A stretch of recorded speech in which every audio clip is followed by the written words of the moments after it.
Perfect. And here we go. So yes, welcome to the Beat Burnout Before It Beats You session. Some of you may have booked onto this session titled slightly differently because I was doing something exciting this time. I was actually showing it. I'm going to do it with Slido, so I'm just going to share with my Slido presentation view. I wanted to test a few different messaging. So one of my first questions in a minute will be, is it Beat Burnout Before Beats You that got you on the call? Or is it why I can't switch off and what we can do about it? So we'll come on to that in a minute. Um, I'm the founder of a business called 50/50. We are passionate about prevention when it comes to workplace well-being, mental fitness, mental health, and the whole burnout element and the high performance without the crash is very much my area of niche, if you want, my expertise. I'm I coach in my own right. I coach individuals. I also design workshops, trainings, and programs for corporates, for small businesses. And I do a lot of work around helping people to live the life of their dreams, succeed at all levels, but without that hitting that sort of either plateau where we get to because we physically feel we can't give any more, or because actually our body and our mind have given up and can't go beyond a certain point in time.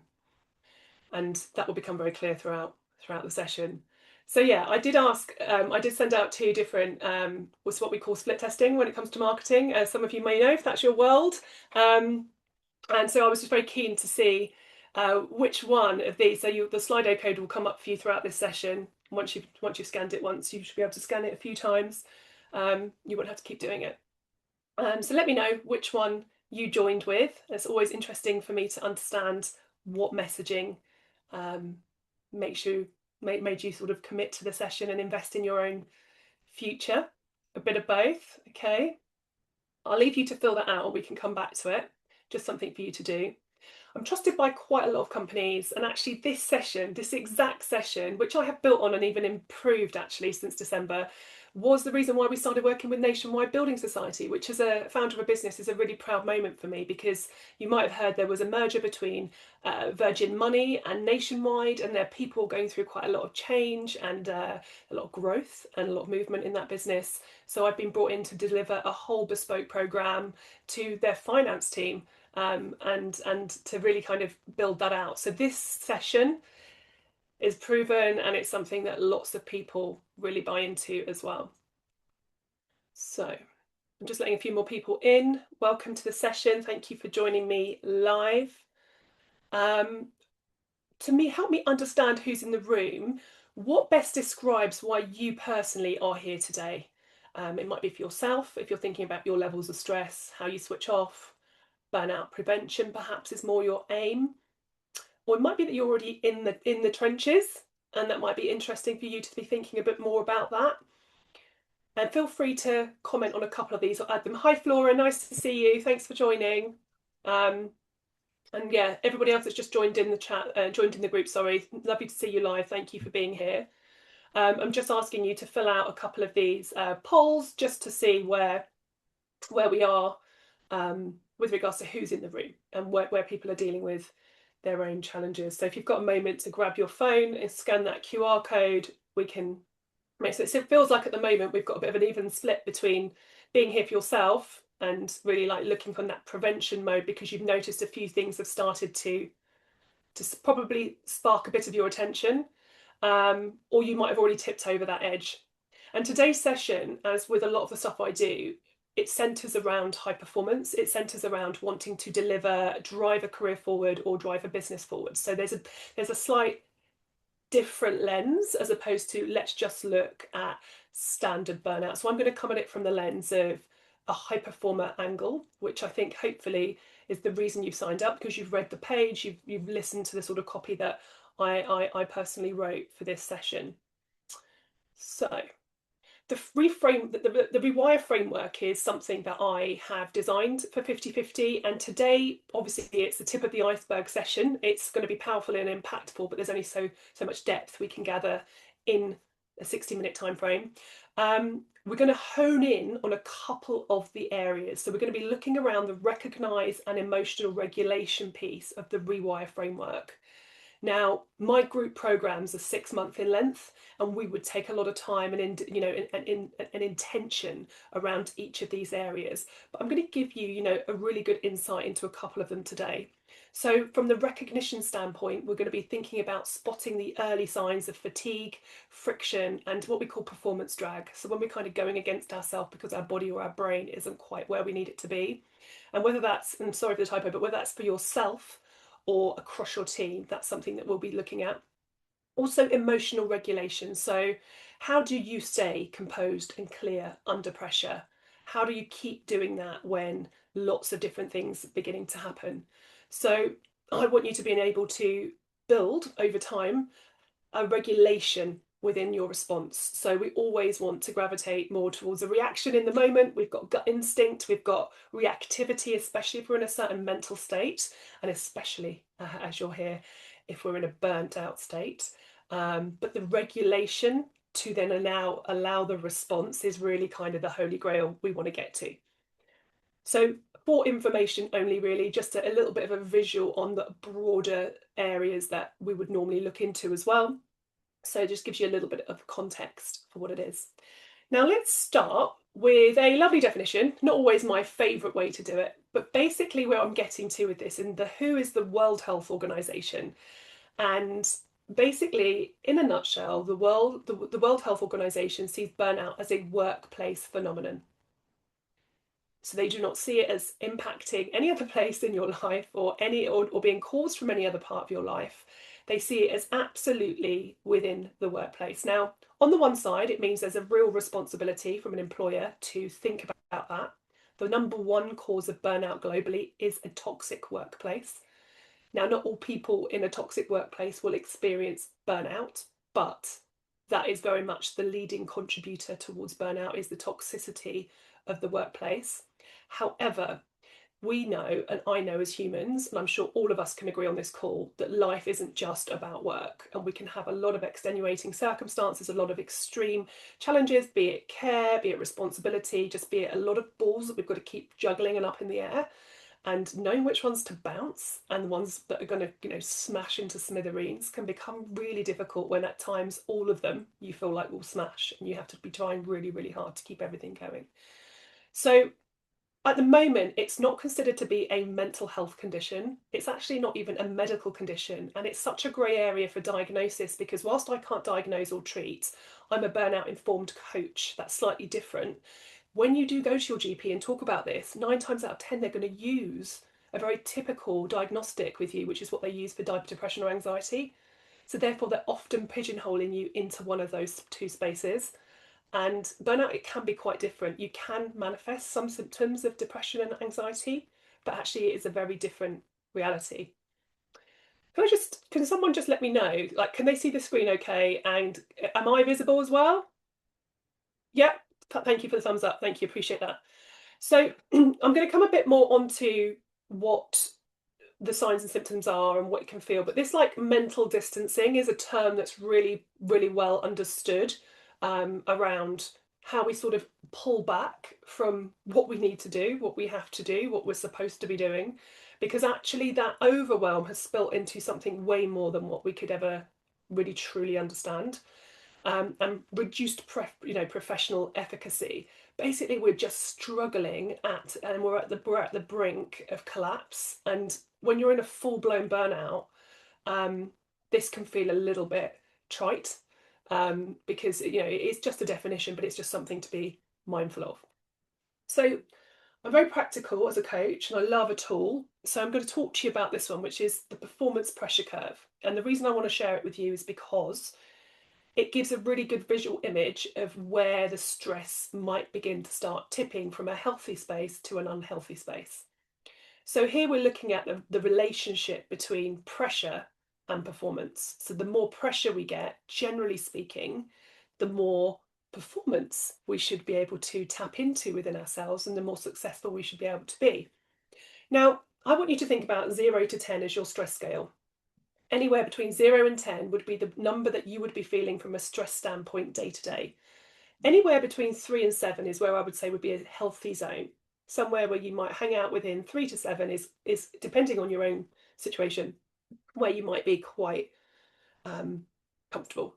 Anything below that is actually a form of burnout on its own right, and that's something called bore out. So anything below that sort of three, so maybe like a 0 to 2, we would be saying that this is a space of under motivation. This is where you lack that get up and go. You don't want to get out of bed in the morning to do your job. And often it's because it's very repetitive or mundane or boring, literally. Or in other instances, it's because you might be underutilizing your potential. You might have a master's or a PhD and you're sat in some sort of data entry role. And that can be really jarring and very, very difficult to overcome. So that feeling of flatness, low energy or disengagement can really be good. And sometimes it's useful to be aware of this if we've got children, if we've got family members that might be experiencing something like this. So this awareness is more than just yourself today. Now, the comfort zone, as we move up that pressure curve and our performance is rising, so we get to this sort of lovely zone where we feel really comfortable, we're at our peak, focus is really good, we're creative, we've got clarity, and we're there. You know, so that potential, that yellow spot represents the Goldilocks moment. That is where we're nailing our potential, but at just the perfect level of pressure. Now, anything more than that is when pressure begins to lead to diminishing returns. So we're beginning to see our performance slip down a little bit. Now, this tipping point is where the stress will begin to kick in.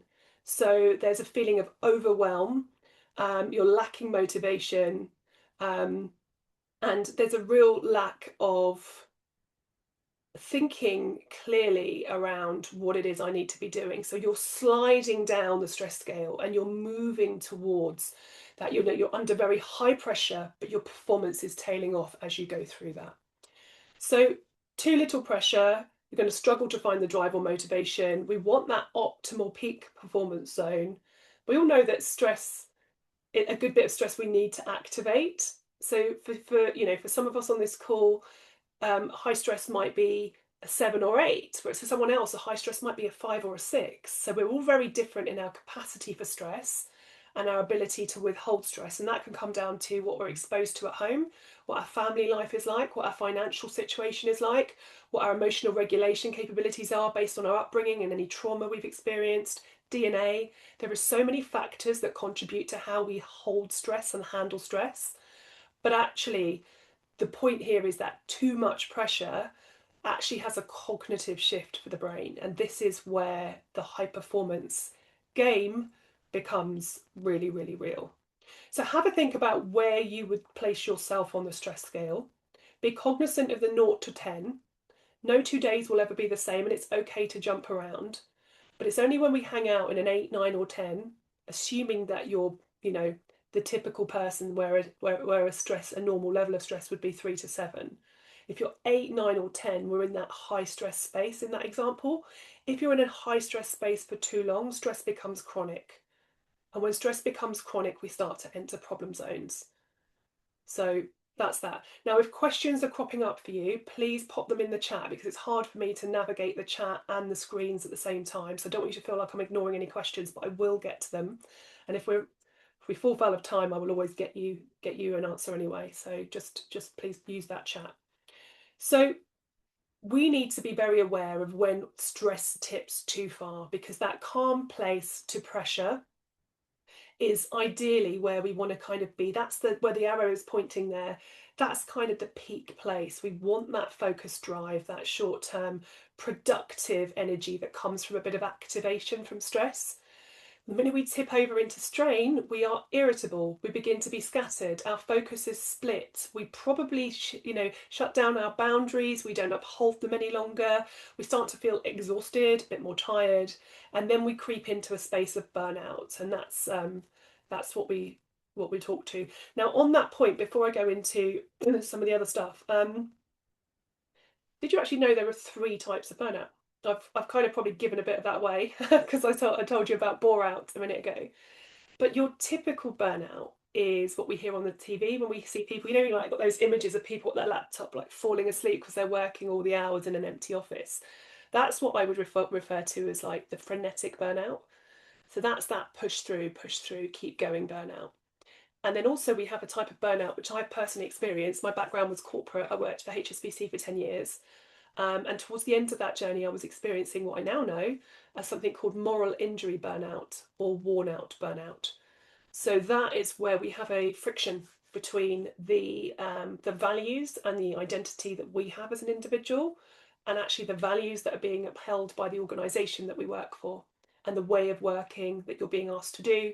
And there's a lot of people I coach and a lot of people in my programs who have very much experienced it. So they're like, I don't think I'm burnt out because I can put my laptop down. I have a really lovely life outside of work. But in work, I cannot, I'm so out of alignment with what I'm doing to who I am that this is really causing me quite a lot of mental upset. So it's just to be aware that we have the bore out, the frenetic burnout, and the moral injury style of burnout, and they're all going to result in ultimately the same impact on us, on our physical, emotional, and mental well-being, but they are very different in how they show up. And something like somebody who might be in a nurse or a caring role, or somebody who's naturally quite porous or emotional, can easily find themselves in spaces where the people pleasing nature might be very real, and that kind of friction can arise from the moral injury of that values piece there. So now I could go on a list forever and ever, and I'm sure some of you will recognise some of these symptoms, especially if you're in that burnout camp. Some of these happen a bit later on in the journey, and some of them will come up a bit earlier, but we are talking, the biggest one is losing who you are. So it can be quite emotional, and I'm really sorry if this feels really hard hitting, if you feel like you're in it. I really hear you and I really see you. A loss of who you are and who you used to be. You might be feeling like, gosh, you look back at photos of yourself and you think, goodness me, was I ever that happy? Or who was that lady? Or who was that guy back there in that picture? So there can be a real loss of who you are and what you stand for, and you feel quite disassociated from your work and from your life. You might have withdrawn. It can get to a point, as we can also with other things that can impact our mental health. It might be more of a mental health illness or condition where we just feel it's easier to not engage, so we just pull back. Sometimes the threat of answering, "Are you all right?" or explaining where you're at is so it's so huge. We don't want to go there, so we just like take ourselves out of those situations. We can become quite blamey. The early stages of it are kind of like, it's this on you, it's not me. Actually, it's your fault, and that can show up in how brittle and snappy we are in our relationships with the people that we trust and we care about. We can be quite cynical as well, especially towards the workplace. That cynicism creeping in is a really big tell that you're quite far in on that burnout journey. Letting things slip. You might be known for being perfect and always, always nailing everything, and that one that everyone relies on, whether it's at work or home, to get shit done. But actually, you start dropping the ball. You start noticing your own mistakes. Things that actually, as a high performer, you can probably mask and do mask quite well, because you at 100% or you at 80% could be someone else at 90 or 100. So you've got some sort of grace there. Brain fog, kind of really struggling to get through things and feeling that kind of, oh my God, I was just thinking about that, but it takes you like 20 minutes to do one task that would normally take you 5. And you're like, why is this taking me so long? I always talk about, it's not just tiredness, it's like a fatigue. And I can really get this myself, and maybe some of you can on the call if you have a chronic illness. I have something called endometriosis and adenomyosis, and both of those are considered to be chronic. So there's a tiredness that goes with those diseases, which feels way beyond exhaustion and tiredness. And I always refer to it as like bone crunchingly tired.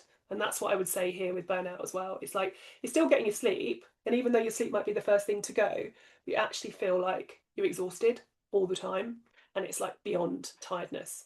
Things that you might be saying is like, I've got nothing left in the tank, I've got nothing left to give, and you feel like that one extra thing you've got to do is like the final brick on the Jenga tower, and it's everything is going to kind of come toppling down afterwards. There's loads of physical symptoms from things like, believe it or not just your tension headaches and your tight shoulders or your clenched jaw or some of that stuff, but people get I know quite a few people that if you've got to a place of real dark burnout, it can be very much life changing from a physical health standpoint as well. So that you can have a lot of physical stomach issues. Lots of people even get allergies or intolerances pop up through that, or chronic illnesses can come around. And one of my good friends has had that experience through burnout too, which is horrific. And there's an addiction in certain types of burnout. There's an addiction to keeping going because of the neuroscience behind it, which I'll come to, which puts us in a space where it's really unhelpful to say to ourselves, you just got to stop, or you just got to take a break, because that just doesn't work. And I'll come on to why. So if we think about from a high performer standpoint, pressure increases, we've got increased responsibility, we therefore can't switch off very easily. We're not allowing time, 9 times out of 10, we're not allowing that recovery and rejuvenation time. Stress hormones are pumped through our body to keep us going and activated, and that becomes a normalized elevated state. So that becomes something we're used to and we almost crave in order to work. And performance will ultimately, as we've seen through the bell curve, ultimately tail off. We can't withstand those conditions and expect our performance to be there. I'll use an analogy for you that I use with my coachees. You can't grow a mango tree in Iceland. And when we create a context that is Icelandic in nature, we're not going to get any mangoes. So if you think yourself as a mango tree that needs to bear the fruit, then this is where we have to think about. And burnout isn't necessarily just about poorly managed stress, because there are lots of people that are quite stressed that won't hit burnout. But it's a stress without the recovery and the ongoing situation of it and how long we might sit in a space of high stress that can really tip us into that burnout area, which if you think about 0 to 10, burnout would be 10 plus on that scale. Imagine the cliff and you're kind of flirting with the edge of burnout being around 10, and you're 8, 9, 10, and you're in this habitual loop of withstanding the pain to get the performance, and you keep going and you've normalized that pressure to activate that performance, and you're overcompensating because your natural performance is dipping, so you're doing more to even keep at the same level. That is the point that we've got to be really clear about, because when we get into burnout, as you'll see in a minute, it's actually really hard. Like full-blown burnout is really hard to sort of move from, because it's when you physically have to stop. So this is a busy slide, but it's a value slide. And from 4 stages of high performer burnout, I want you to think about where you sit on this spectrum. So I'm going to go through each one. And really, obviously, we want to be hanging out where we're driven and performing. We don't want to be in any of the other 3 areas. And that's the most important thing. Sorry. Excuse me. So let's go. Driven and performing. So this is where you might say to yourself, I'm busy, but I'm fine. So you'll be very, very highly motivated. You're kind of in that perfect bit up on the top of the curve. You've got the responsibility, you're thriving under the pressure, you're excited by work, and you've got a meaning that's attached to it. So that's really important. However, externally, you are realizing that you're not actually allowing too much time for recovery. You might notice that your stress hormones are elevated somewhat, and that happens most days. So that's beginning to see there's an elevation, and it's just sort of becoming the norm. And you're starting to realize, my God, the typos on this thing. Work is starting to dominate your mental space. And this stage often gets rewarded in corporate environments, or in a company when you work for a business, because it's like, oh, you're doing so well. Yes, it's amazing. And you're not showing any signs of struggle. And maybe you're not struggling, and that's okay. And when we step into what we call high functioning burnout, this is where you're coping, but deep down something feels off, and something's starting to feel off. So where you might be here is, wired but tired, feeling like your brain is constantly switched on, probably a bit more snappy, if I'm honest. Sunday dread. Don't want to start this all again. There's another whole week to go. Oh, have I got the energy to do this? It's like real. And you might have real impact with sleep. So 2 a.m. wake ups are really real. So externally, you'll still be performing, you'll still be achieving, and no one else sees a problem. So we keep hanging out in this stage, and high performance can be here for years. Like if you're good at what you do and you're brilliant at kind of normalizing a high level of stress, that is where you will sit until you can't sit there any longer. Now, functional burnout is where everything starts to feel a lot heavier and harder. So this is where the exhaustion creeps in. You start to see a reduced motivation. You've got cynicism. You've got that cognitive performance impact. So you're finding it harder to think, and you're finding it harder to do. And that will be playing in with the brain fog. That will be playing in with just the capacity at which you feel you're at, and you don't have any space. There's no cognitive bandwidth left. The impact here is on your creativity and focus. And I'm going to come on to that in a minute. So there's this numbness, and you're quite ratty, if I'm honest, like a bit ratty in your responses. You're just like, if you were being really honest with yourself, would you enjoy having that chat with yourself right now that you've just had with someone else? So the performance will start to dip. Mistakes might be on the increase, and work definitely feels that bit heavier. And here's the challenge now that I'm going to explain to you, is that the brain is forcing the recovery, or at least trying to. Now, I can't go into the whole neuroscience behind it. It's something we definitely do in the program, and we talk a lot more in detail about. But in a nutshell, when we're in a stressed response, when our brain feels that we are under any form of pressure, so pressure from work could be just a big looming deadline, a new client deal, someone or something at home that we've got going on.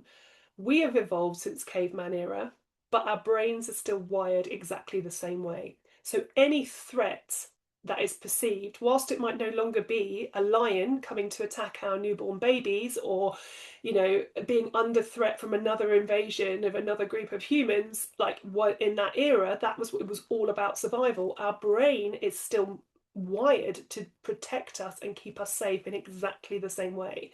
So whether that stress spike comes from a 9 p.m. email, or a last minute event crash, or something happening where we don't, you know, like just out of our control, our whole body activates the stress response in exactly the same way as it would have done back in those days when we were physically needing to fight for survival. So what that means is the thinking part of the brain, the intellectual part of the brain, the bit of the brain that controls how we react, how impartial we are, how rational we are with our thinking and our processes, whether we can problem solve, whether we can be creative, whether we can innovate. That bit of the brain, if you imagine it's Wi-Fi connected to your body, it's like it's gone offline.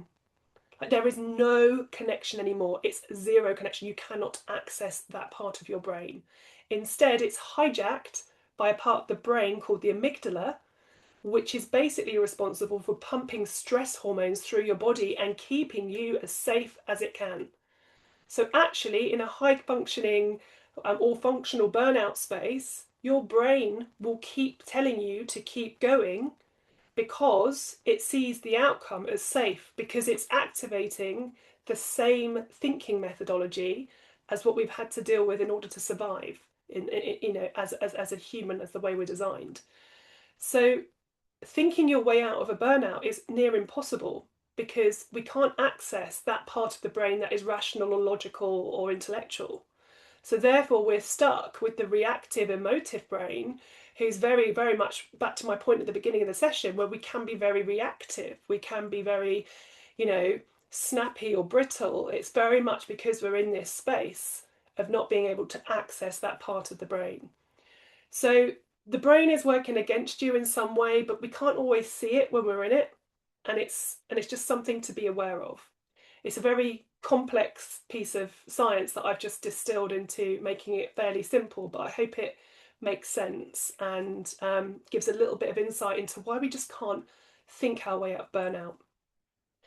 If we're thinking about this from a team perspective, or from somebody else in our life, the worst thing we can do to say to someone is, oh, you just need some time out, because the brain in that person's body is going to perceive that as, threat, cannot do that, need to keep going. If I stop, they'll see me as weak, or if I stop, they'll see me as incompetent, or actually it's just going to add another layer to it. So we do something called breadcrumbing, which is just very slightly sharing information with people. It might be the right podcast, or it might be one small snippet of information in a way. And if you're in that preventative space, it's easier to do. But if you're already in the trenches, then you kind of might have come to some awareness yourself already. But it takes a little while to go from a high functioning burnout to a proper full on burnout. And that's when you get to that, I just can't do it anymore. This is where I've worked with people who just can't put one leg in front of the other as they're walking up the stairs anymore. Or they're taking a glass of water and they've got halfway to their mouth and they're like, I just can't do anything else. Like I've just got to go and lie down. And we've all had probably moments where life has felt too much, but this is where it links with an emotional shutdown. It can link with motivation issues. It can link with health, as I've said before. This is where anxiety and depression can also coexist. There are physical symptoms that are there, and this is 9 times out of 10. This will be like you'll be pulled away from work mentally, but you'll probably be signed off sick as well. And if you run a business, you'll just be in a place where you're like, I just can't go on anymore. I just can't. It's just not possible to continue. So this loss of energy, this complete disengagement is what I work really hard to support people to not get to. And if they're there and they're on calls like this, there is a bright light at the end of the tunnel because there's an awareness piece here and we can do something brilliant with that. So heavy topic, I know. You'll notice if you follow me on Instagram, I always love a meme. I'm trying to bring lightness to what is quite a horrible topic at times, because it is really hard for us all to live through this, and I have been through it myself. So really here for you if it's hitting home. So let's take a look. I think I've got another poll coming up. Yes. Share with me, please. Share with me which one is most resonant for you of the 4 stages of high performing burnout. If you would share, that would be amazing. There are a couple of other, I know a couple of you have joined a bit late. I've got a couple of other polls at the beginning, which I'd love you to just hang around at the end and just answer for me. That would be wonderful. So yeah, functional burnout, high functioning burnout as well, full burnout. Okay, perfect. Yeah, so really on this call, from the 7 people that have answered so far, we really need to be bringing you back down that stress scale and getting you back into a space where we can move you towards that driven and high performing and keep that as the sort of movement. Because if you're in functional, we don't want you upgrading or degrading to high functioning burnout. And if you're already a bit deeper down, we need to be thinking about that. So it's just very good for you to be aware where you are and take this opportunity. Now, always keen as a coach to give you something tangible to walk away with. I want you to know that actually, because I've given you that sneaky peek into the neuroscience element of the program, there is something very quick we can do. Now, when it comes to interrupting the stress response, it's a very simple thing, but it's a very important thing. Now, there are thousands of coaches, there are thousands of performance exec coaches out there who are not burnout informed and are actually a liability for anyone looking for support around growing their business, growing their career or anything, because actually we can't just push through with burnout, because that will lead, as we'll know, as I've hopefully explored with you already, and hopefully you're discovering this now, you can't keep doing that there's a nervous system impact here that we need to support. So we need to interrupt the stress response. So think about it. Oh my goodness, under stress, body, front of the brain's gone offline, amygdala's hijacked that, cortisol and all these other stress hormones are being pumped through your body. We need a way to tell our brain, hang on a minute, calm down, I'm not under attack, I'm not fighting for my life, I'm actually okay. Because we all have 4 ways of handling stress: fight, flight, freeze, or fawn. Now, I don't know, many of you don't think about fawn a lot. Most people think about fight, flight, or freeze. It means you either confront, run away, withdraw, or sort of feel a bit paralyzed in the situation. Or fawn is when you overcompensate. You might notice that there could be some character in your family who's a big, bold character, and when they kick off, everything goes wrong, and you might notice yourself like, oh, it's okay, we can sort this out. Or as an example, that might be where you're overcompensating to people please a situation. But these 4 stress responses are very real. So if you can't think about the situation, think about your behavior when you're stressed, because if it's one of those four, that's your indication I'm in a stress response. Now, what we want to do is interrupt that by sending a message to the brain that actually we are able to be very clear that we're not. Now, one of the things we do when we're stressed is we breathe really, really shallowly. We start breathing from the top of our chest rather than from our diaphragm. And as you know, whenever we've watched a movie where someone's at gunpoint, say, or something horrific is going on and it's a scary, like, thriller, what happens to the person that's being attacked? Often they wet themselves or soil themselves. And that's because the body is so scared and so ready to survive and will do anything. It's like literally emptying the whole body or sweating profusely, whatever it is, just like getting rid of everything to run. It's becoming as light as possible to run. So it's crazy, really, that we can still respond this way to an exam, to an important meeting, to a meeting with our boss when they just say, "Can I have 5 minutes?" These things can elicit these stress responses in us that our bodies treat as if it was life or death. So we want to interrupt it, and I'm going to give you a tool to do that.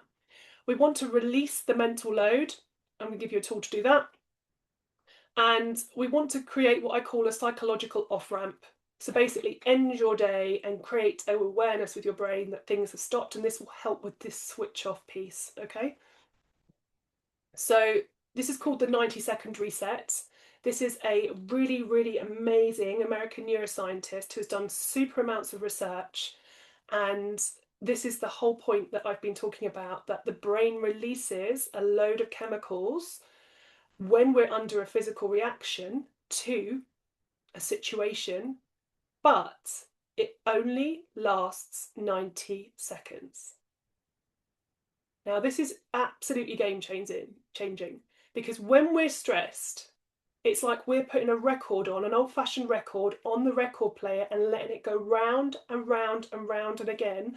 And that, my friends, is nothing more than our thinking, because our body, after 90 seconds, has flushed the hormones, they have exited the body, and we are no longer physically impacted by that stress response chemical, which is actually an incredible awareness to have, because now we know that it's the thinking that is keeping us stuck.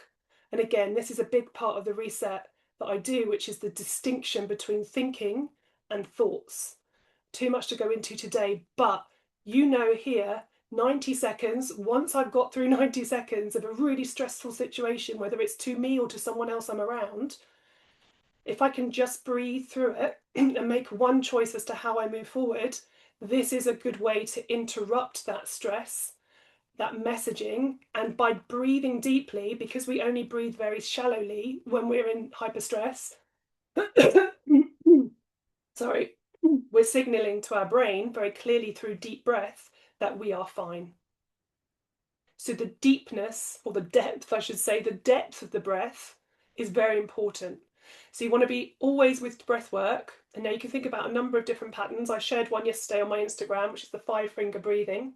Really good for kids as well, by the way. But you just trace, and it's actually quite soothing. Plus, you can do it under your desk. You can do it anywhere, as long as you're not driving. So it's like, you breathe in and you breathe out, but you're tracing. So you breathe in as you go up the finger, and you breathe out as you go down, and you keep doing that. And because you've got a good 5 breaths in there, it's a good way to do it, because otherwise we just do 3 and we forget it. So you could do that 3 times, and you will start to notice that your energy levels will come down. So this is just a quick reset from a brain standpoint, although the power is way beyond the actual thing we have to do. And then you have a choice at the end. Do I want to continue this emotional loop, or do I want to try and move through this and create one intentional next step? What do I need to do to move through this? It might literally be, I need a cup of tea and a sit down, and I just need to do something. I might need to go and clean the house for half an hour, or I might need to go and talk to my friends. I might need to have a conversation with my partner. I might need to just go and have fun with my child in the park. Whatever it is, there'll be something you do to make a conscious choice to move on from what that stressed moment has been. And if you're at work and in the moment, you can do this straight away, and your decision might be, I'm going to park it for now because I'm at work. but I'm going to do something different this evening to sort of address it, and to kind of, whether that's journaling for you or just, allowing yourself some time to reflect on what happened, but always being cognizant of the fact that your thinking is very distinct to your thoughts. Okay, now when it comes to how we regulate, there's a couple of ways. This is a brilliant visual. We use Dr. Juliet Young's, she's got the handle creative clinical psychologist on some of the socials, but she's brilliant at bringing what we use as a very, very usual tool in helping people to navigate stress, and bring it to life a little bit. So this bucket is a glass bucket here. Every single morning, from the minute you wake up, you are starting to accumulate stressors in your life. What do I wear? We've got breakfast. Oh, we've run out of milk.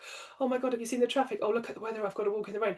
These tiny little micro moments are not stress in themselves, but they're just stressors that fill our tank with a little bit of tiny drops of water.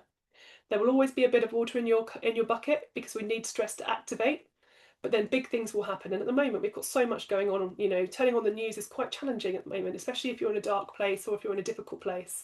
So world events, family stress, deadlines at work, whatever's going on with the war, this is all bigger parts of the stress bucket. And they're like represented here by larger droplets of water coming into your tank. So over the day, you are accumulating all this stress, and we need to think about how do we turn on the taps to reduce and release some of the water that we're carrying, because otherwise we're going to get to a point where it spills over. So we can cope helpfully or unhelpfully. And I think we've all been there, where we understand the impact of overdoing something to create that quick short-term dopamine hit, often around escapism, often around numbing, often around avoidance. And that could be like over-exercising at the gym. It could be over drinking when it comes to alcohol. It could be taking drugs or stepping into drugs if that's your thing. There's obviously more serious ones noted there as well. But the unhelpful coping mechanism here, the brilliant visual, is that it's like putting a hose on the bottom of the tap and filling your tank right back up again. So you're not actually releasing any of your stress. In fact, if anything, you just keep adding back to it all the way through. So the things to think about that are helpful are sleep, being active. It doesn't have to be, I'm the first person to say that actually I think in burnout, low intensity wins over high intensity. Anything that's gentle on the body, anything that's about stretching, somatics, anything that's about calming the heart rate, anything that's about being in your body and allowing anything that comes up to release, any emotions to flow. So things like yoga. If you want a bit more action, you can do the Pilates, things like that, or just a gentle walk. Anything like that is good. Yes, you might be fine to do your HIIT sessions and your weightlifting. There's no problem with it. But notice yourself. If you're feeling very brittle and broken, the last thing you want to do is put loads of pressure on yourself to start doing heavy workouts that are just going to impact on your stress levels. Community and connection are massive as well, as we know. So if you don't have that and you feel like you're in a bit of a moral injury state, then that's really quite difficult too. So we don't want you to be feeling that way. We want you to find connection and community outside of work if you don't feel that that value is being met internally within the workplace either. So the trauma trigger tap is also just an additional layer of water that might start filling your tank if you're triggered by something, or if you're going through a situation which is very evocative because it brings up something that's happened for you in your past, or something you've been through already. It might be a memory, it might be someone specific, it might be a bit of guilt or shame popping up for you, but whatever it is, it can add to our stress and to our water, in the image, and we need to be able to think about removing that. So start thinking about how you're coping, what your tendencies are to cope, how do you cope, and have we got enough helpful coping mechanisms in there to really start to help elevate you and move you through to a place where recovery becomes real. Because things like, because recovery doesn't always have to mean doing nothing, rest doesn't have to mean sleeping. I rest every Monday morning to start my week for a 30-minute saxophone class, but I'm resting my cognitive brain because I'm having to think about learning music and something very different, but that's not the same brain that I'm really activating work. So languages, all different ways of doing it. And then finally, the last tool I want to give you today is just to create some sort of definition, some sort of break between do of the day and start of the night. So you could start, these are a couple of ideas. You can write your next 3 priorities for tomorrow down, so you're already kind of mentally completing your day. One thing you can always say, you can do this weekly, which is really good as well. I've got lots of ideas for that. Close your laptop and say, literally, I know it sounds silly, but I'm done for today. And actually tell your brain. The brain doesn't know the difference, by the way, between fact and fiction. So it just believes what we tell ourselves. And when we're stressed, we tell ourselves so many negative things. So start telling it very clear what it is we're doing, and like positive stuff as well. So move physically to a different environment. So yeah, shut that laptop down, shut the door to that space, or physically pick it up and put it in a drawer. If it's work, come home, you might want to take your clothes off, have a shower, take a short decompression walk. I always believe in those. And also, a really nice one, end of work song. Like a really nice song that triggers your brain into realizing and acknowledging that you're closing this loop, because otherwise your brain just wants to stay switched on 24/7 and keep going and keep completing those loops and keep thinking about what else is there. Okay, so we've got the summary coming up now. I'm going to stop the share in a minute, and I'm going to come over to actually what I'll do is I'll finish this up and then I'll come to the questions. So because otherwise I have to go back and share my screen, which is annoying, isn't it? So we've covered about why it happens in the different stages. We know about the early signs of burnout. So I feel like everyone will be quite different on this, but knowing your red flags is the key step. So how you show up when your stress bucket is overflowing, what are your signs? I'll give you some of mine. Mine are like, I get really snappy. Like I feel snappy with the world. Like I'll be in my car and I'll be like, why are you not moving? I move. And I'll be like, well, someone will be in the queue in front of me and they're counting out money. And I'm like, oh my God, I haven't got time for this. Because everything becomes so urgent. And I always say to my clients and to my the amazing people that are in the groups, your urgency isn't my emergency. So I don't have to deal with what you're throwing on my plate immediately right now. But we can become that way when we've got a red flag. Also, I let my self-care drop. So things that aren't paid for in advance, like my saxophone is paid for in advance, it keeps me forced to go. But honestly, if it wasn't, there'd be probably times where I'd be like, sod that.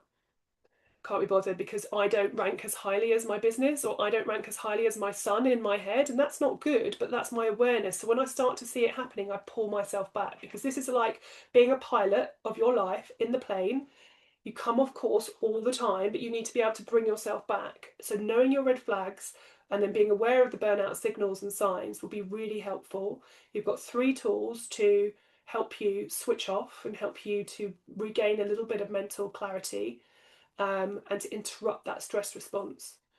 So I really hope that's given you a bit of a whistle stop view of it all, but hopefully something tangible to take away and actually implement from today. Rewired is my group program, and that's where we go deeper into all of this emotional regulating workload and boundaries, identity and pressure. We've got the sustainable high performance here. So I'm totally transparent. I would love you to come. If this has resonated today, I would love you to come and join the group. I've got a £1,000 off invitation for all of you for the 6-month program that will be available for 7 days. You'll be getting some emails about it. I don't want to take up too much time because I want to go to your questions, but I'm going to invite you to book a clarity call. Just a free chance to talk through your personal situation with me and work out if the program would be a good fit. So it's no hard sell from me. I hope you've got to know me a little bit. Please follow me on socials. You'll see how much I give and how much I work hard to sort of like do the right thing. But I know I can help a lot of the people that have answered the quizzes today as to where you are. So should we have a quick look also at the questions? Because I just want to be conscious if there's any in the chat as well. So got some questions here. Okay. Technical problems, beep. Okay. So just don't, can't fill out the poll. Okay.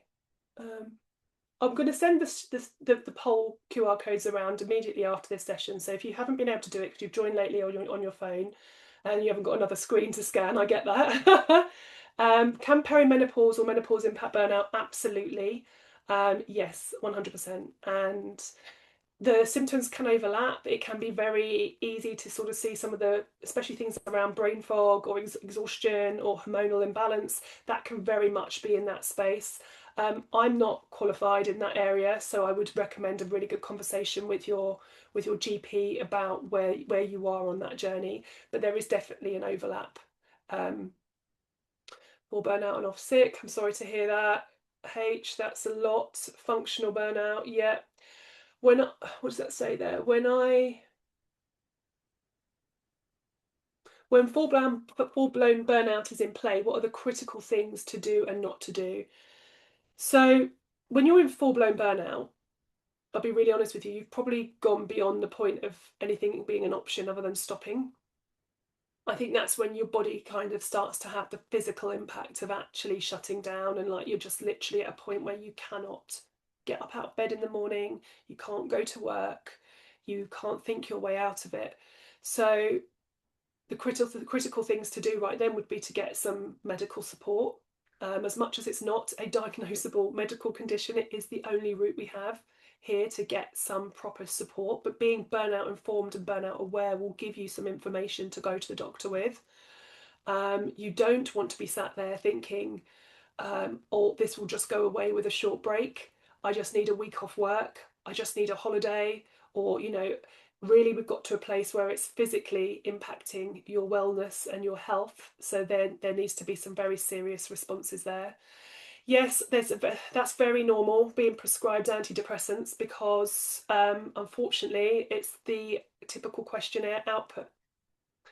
So if you are of the mind that you go to your GP to get that support, they are 9 times out of 10 going to ask you the same questions that they do for depression and anxiety. And therefore the response is that. And yes, this is why there are other routes. So there are different ways of doing it, such as, non-traditional medicine. There are other options there. I'm not, again, someone that can talk on the medical side of things. I can help with the resetting your nervous system, bringing you back, because the problem with antidepressants, and I have taken them as well, is that they can numb what you're feeling. So with the nervous system, we want to be able to regulate, and we kind of need to know where we're at with that in order to regulate. We can't just regulate something that we don't know about. So if you want that time off work to fix your burnout, what's it say? That one there, next one. When do you know you need to take time off work to fix your burnout before it becomes really serious? I think you need to have a really long, hard look at where you're at as to how much is it impacting your day to day. If you're in sort of that functional burnout where you're just getting through, now is the time to take action, because if you start stepping along that to the next one, you're going to get to a place where it's a lot harder to pull back from.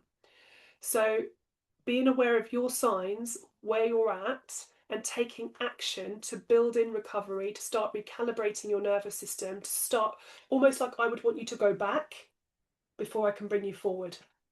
Like, it's about not just saying, what do I need to do? It's about, how do I bring myself back, calm my nervous system, get myself into a regularity where I've got different boundaries, I'm approaching my work differently, I'm handling my recovery very differently. And if we can pull that back, then we can move you through into from a performance and work standpoint without hopefully hitting that harder bit.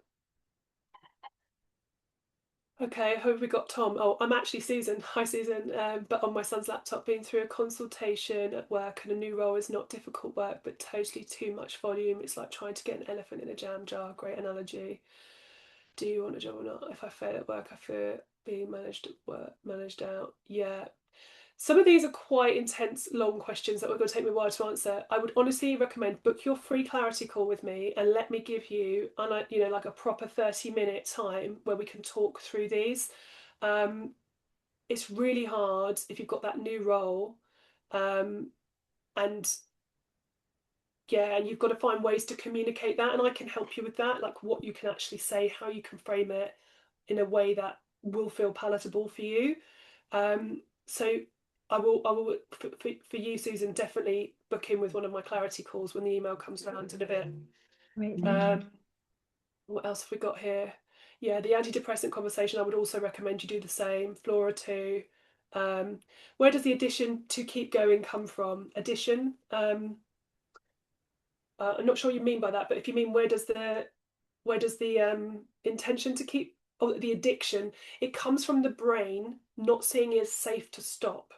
So psychologically, our brain wants to keep us safe.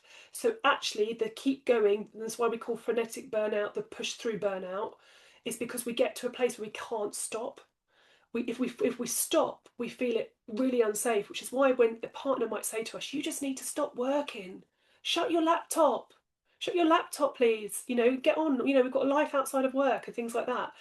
It can cause massive cracks in your home life because actually you are not intending to just give up your life for work, but because of the state of burnout you're in, you cannot see your way through it because your brain is just activated to such a high level of stress that all it can do is process the threat, which means all it's going to do is keep you going. And that would be very typical of a frenetic style burnout, that push through, which is often the high performer burnout.